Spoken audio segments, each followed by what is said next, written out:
Yeah, and that's what I gave it to. It was I kind of was hoping for a little bit more, but it just didn't really hit the next gear, I guess you could say, as it went on. But it wasn't bad. I would say 3.25 also. That's what I would give it. But just for those guys, you expect more. That's really it. Yeah. Um, I mean, Celebrity Mania continues. The next match was a no DQ match featuring the undefeated Floyd Money Mayweather against the Big Show. This was again one of those things that kind of to me was a little bit more enjoyable than it had any right to be, but it also went a lot longer than it should have. It was pretty much the entire TMT, the Money team, Floyd's crew beating up on the Big Show. Big Show did take the loss. He took a shot clean to the face with some brass knucks at the end of the match. I think Big Show decimated Floyd's team, and one of his guys had a brass knuckle chain on. Floyd ripped it off, put him on, and he cracked the Big Show pretty fierce in the face, and he got the pin. It was what it was, but I guess they kind of protected the Big Show by having all these guys jump in the entire time. It was fine. Yeah, I mean, I think two things I guess that are interesting. One, I think when the angle started, the intent was that Floyd would be the face and Big Show would be the heel, and they ended up kind of changing that along the way. I'm not sure exactly how it was played out, but I'm pretty sure that Floyd ended up being a guy that was really playing heel right in the whole thing, right? He was using brass knucks. He had all those guys interfering, like you said. So they kind of swapped roles. I'm not sure if the intent was to make Floyd the babyface initially, and they just kind of misread the whole thing, and that wrestling fans would want to cheer this guy. So that was the first part that was interesting. And yeah, I think the deal was it was like pinfall, submission, or knockout. And I think he hit him with the brass knucks, and Big Show couldn't get up after 10. You're right. He hit him, and then he was waiting like this, and the referee counted down. You're right. Yep. Yeah, but I mean, for what it was entertaining enough. I mean, when you get a celebrity in there, even an athlete like Floyd Mayweather, he's not really a wrestler, right? So I mean, he did okay. I mean, Big Show isn't exactly again a guy that makes other people look great in the ring, but for what it was entertaining enough. Probably a little bit longer. He's what? No Yano. He's no Yano. Well, or he's no Falaba. Not many are. See, that's really just, I'm just going to move on from that. So that's really, that's what that was. I mean, again, for what it was, not a bad match. So, the main event of the show, I will say, I didn't expect the SmackDown, the World Heavyweight Championship to main event the show, but it was Edge defending against Undertaker in the main event. So I guess from my perspective, these guys would end up facing each other a lot, I think, over the course of the year with the World Heavyweight title on the line. This was back when Undertaker was still working more than one show a year. But I thought they had a really good match. It was better than I thought it would be. There was good story involved in the match with Edge being able to counter a lot of Undertaker's moves, and his big moves like the old school walk on the rope like 4 times, I think, and Edge got him each time except for the last one. Yeah, I think he escaped the choke slam, he escaped the last ride, he escaped the tombstone at various points. So I thought that was really cool. They had a lot of good stuff towards the end of the match with some near falls. I mean, I think this was at a point where people still weren't expecting Undertaker to lose, so I was expecting him to win. But the match was still really, really good. I would probably give it 4.25 stars, so which would make it a match of the night for me. What did you think, I guess, and what would you give it? I would give it 4 stars myself. I still like Michaels versus Flair better. I will say, to me, this is the last borderline great Undertaker match. Are you saying that the 2 matches against Michaels the following 2 years were not up to par? Oh, shit, that was... Okay, let's say aside from Michaels, because then he wrestled at Mania. We're talking about Triple H, right? Yeah. Afterwards, Bray. Well, he had we can go into the whole thing. So 2074 Triple H and 2084 Triple H in the cell with Michaels as the referee. I think that one was pretty good. He fought Punk at 29, and then he ended up fighting like Brock and Bray and all those guys after that. So, and Shane and stuff like that. So I think, see, for me, I forgot about the Michaels matches, of course, but I think maybe.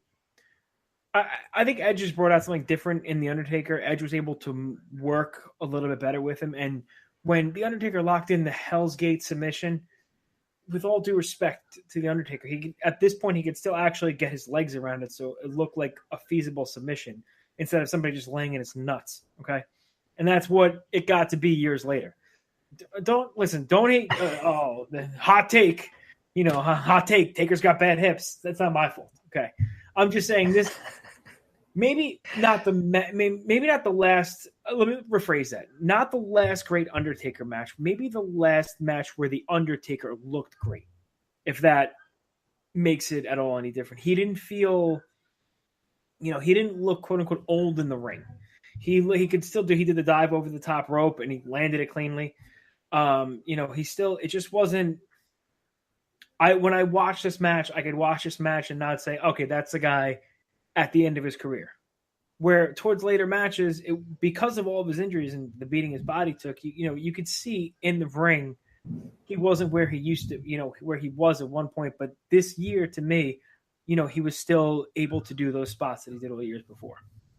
Yeah, no, I think I remember. I can't remember the last time that he did a dive. I know he did it at 25, and that was when he almost killed himself and landed on the cameraman. Who was the cameraman again? That missed him. I don't remember. It was Slooker's son. Oh, okay.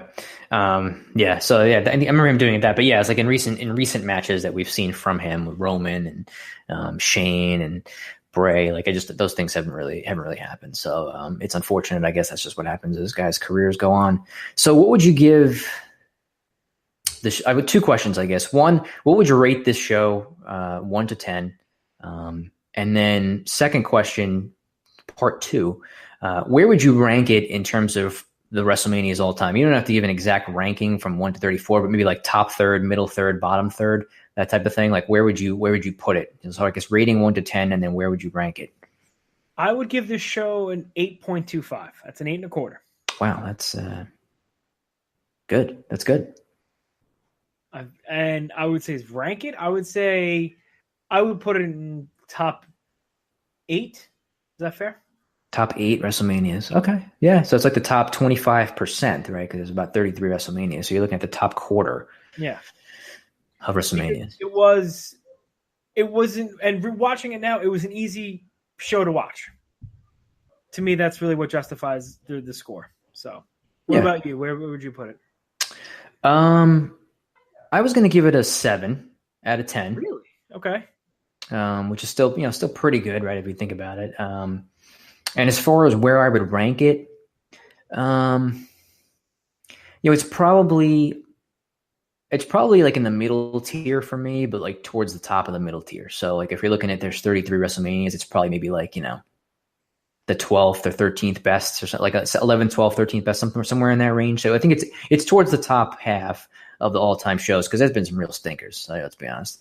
So I think this one's pretty good.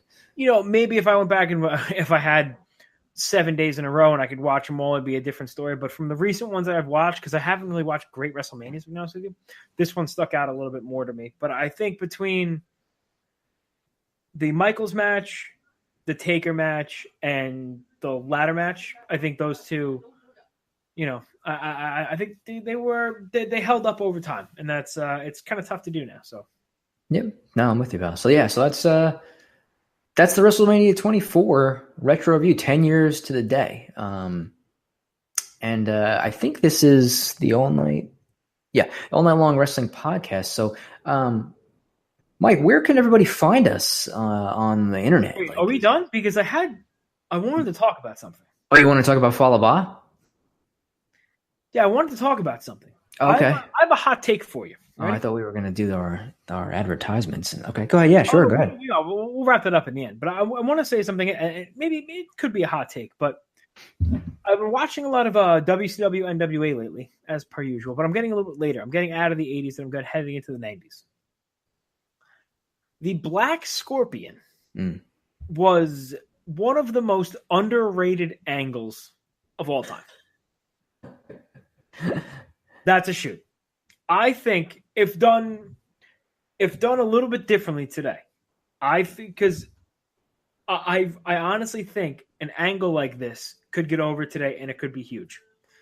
Except, I wouldn't do the Ric Flair at the end of it. I would have like a new wrestler or something like that. But that kind of who done it. I mean, it was stupid. He was doing like magic tricks and stuff like that, but the crowd was into it, and the crowd didn't turn on it, as corny as it was.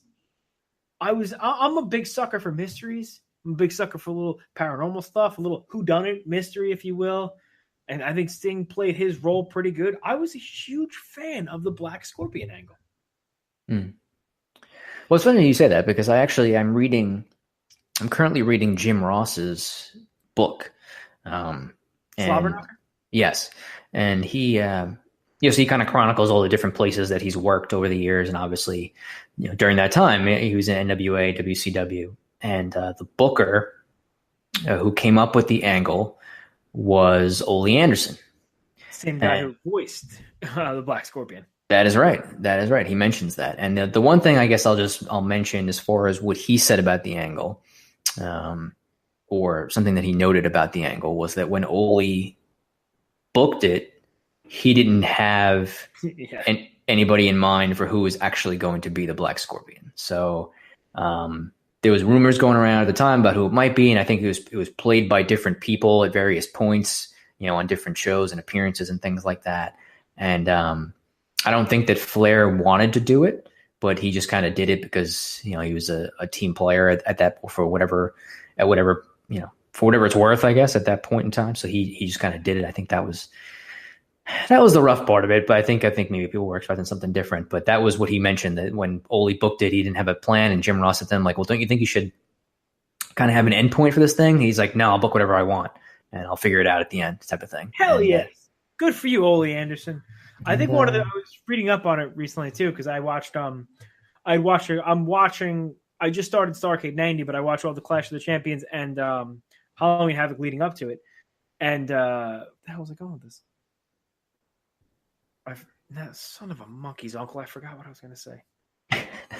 Sorry. I started reading up on it. And apparently at the time, one of the big rumors was it was going to turn out to be the Ultimate Warrior. Yes. Because they had dropped hints about how, this was a person from Sting's past, and they knew each other in California in '86. And of course, he was teaming one half of the Blade Runners with a Jim Hellwig at that point. Mm-hmm. So I don't know. I'm a sucker for the whodunit stuff. I still want to know who's behind GTV.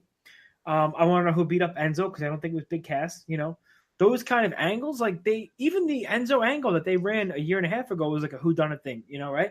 And we were talking about it, we still tuned in, and who cares about Enzo Amore? So Nobody. I think maybe the people in Fulcrum County Prison, but I think there's something to be said for angles like that where you're debuting a new wrestler, or you have somebody attacking somebody, like when whoever was sending Sting.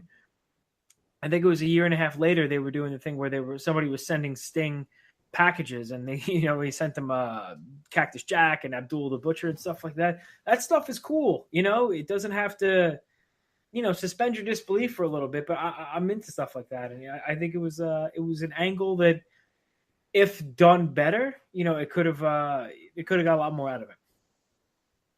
Yeah, I'll give you that part. That's for sure. I will definitely give you that.